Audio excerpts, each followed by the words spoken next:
Welcome to the Frugal Frau. I'm Sukey, your host. And today I'm going to do something a little bit different. I'm going to do you one of my Sukey design painting and design videos.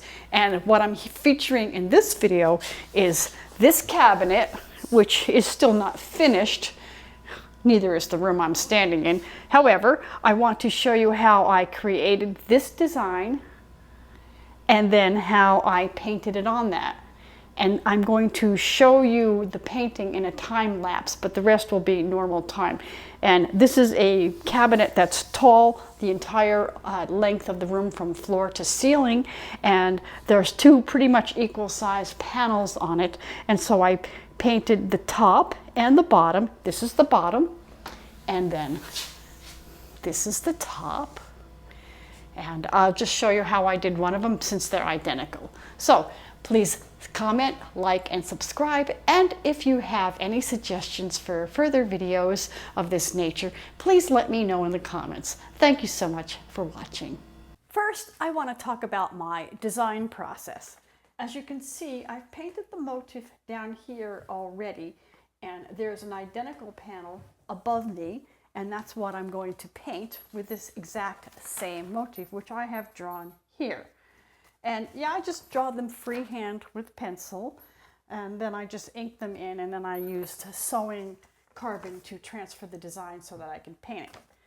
I use many different things for inspiration, including my own garden, and in this case, I used a piece of fabric. This piece of fabric I'm going to use to sew some valances for the other side of the room. And so I wanted something that would not be exactly like the fabric, but would coordinate with the fabric using some of the same motifs and some of the same colors.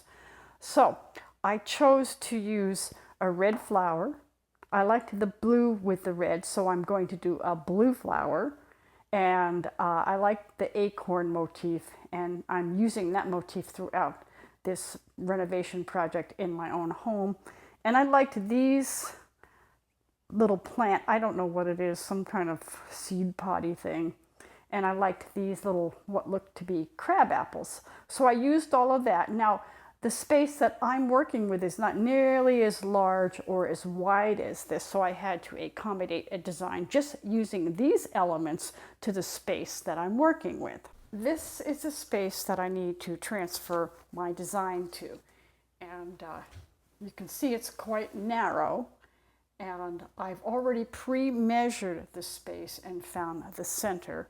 And then I centered up my drawing and combination drawing and carbon, which is sewing carbon, onto the surface. And I taped it all up there and traced it already. I'm not going to show you that part, but I just want to show you exactly how I do it.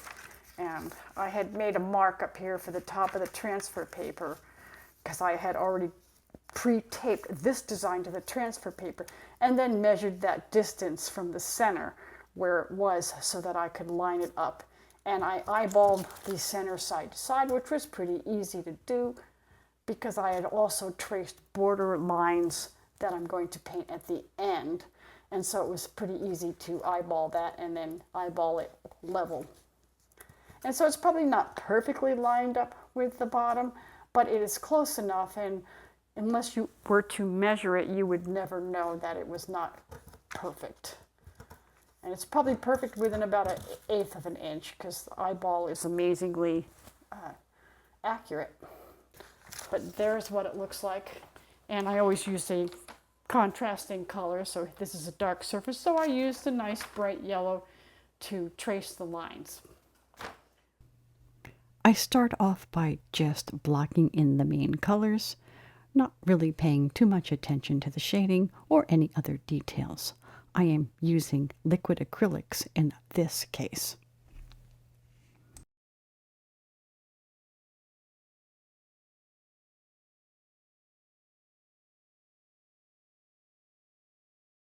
Acrylics tend to dry rather quickly, and I would prefer to use oils, but in this situation I'm having to resort to acrylics because I don't want the dog or anybody else to disturb it or get dust on it while we're working in this room anyways, doing a lot of other remodeling. I squeeze out just what I need for a few colors because it does dry fast. And then I'll go back later on when I have those colors again on my palette to further refine the details. I am using much brighter colors than I want for the final result. The reason why I am doing this is because I intend to antique over the entire cabinet, including these painted motifs, when I am done. I like the more aged and subtle look of doing that. But of course, for your own projects, you would not have to antique it if you don't want to.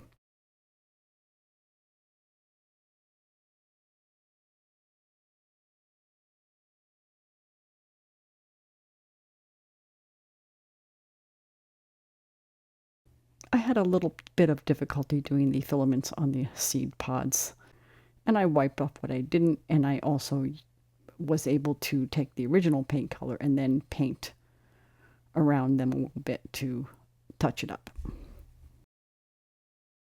I used a ruler and a flat brush to paint these border lines.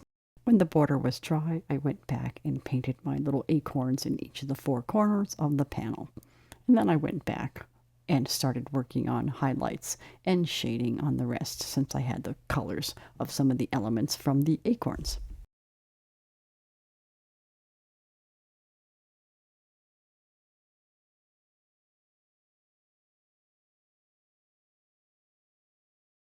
To antique this, I use a dark Jacobian stain, which is oil-based. I put it on rather sparingly, and I keep wiping it so that it's nearly dry by the time I've wiped it. And that way it doesn't interfere with the rest of the work that's going on in this room, and I have a fan blowing on it at the same time. I have to work pretty quickly because with that fan it will dry quite fast.